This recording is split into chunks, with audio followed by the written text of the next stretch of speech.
So, good afternoon, sir. Now, I'm a student from MG College of General Santos City, take up Bachelor of Science in Social Work. So, here I am to conduct a study about the HIV and AIDS encountered, or maybe a recommendation for us to know. No? So, first, the question we made interview question. So, how do you think young people can protect themselves and their peers from HIV or AIDS transmission? So, para sa pwede Tagalog. Opo, pwede Bisaya po, pwede Tagalog. So, para sa kuha kay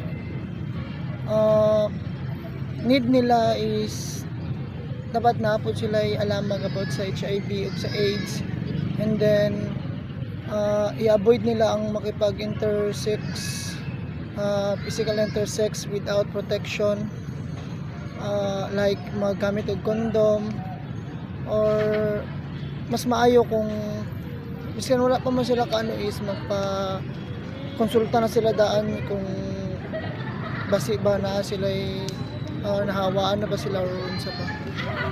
So, okay, so the next question, sir, is can you describe any situation or behaviors you believe could increase someone's risk of contracting HIV or AIDS?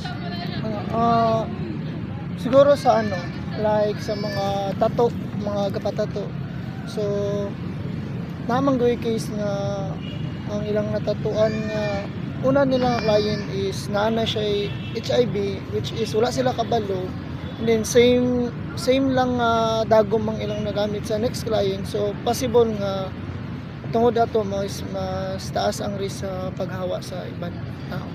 Okay, so next, in your opinion, what are some of the biggest challenges young people face in accessing HIV or AIDS? Siguro ang kaulaw.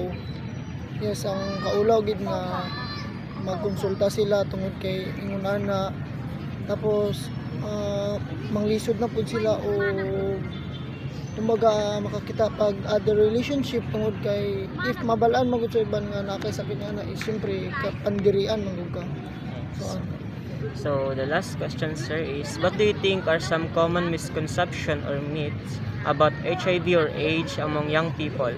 How can we address and correct these misconceptions? Siguro para sa ko is kaning about sa mga LGBT, sa mga bayot. So, or bakla kay kadalasan man good is maano na to ang sakit na HIV is sa mga bayot. Pero dili man sa tanan siguro kay naman po ibang nga bayot nga or bakla nga limpyada or limpyado. So, mali ni siya. Mao na akong nabalaan nga misconception pag abot sa HIV AIDS.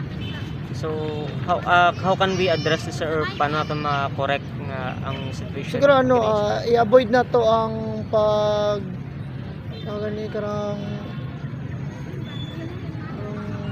pag gud sa tao say tawag ani Like discrimination? like discrimination. So i-avoid na to ang discrimination para dili po kay dili man po na siya tama po. So kato. So, okay, sir. So, thank you, sir. Thank you.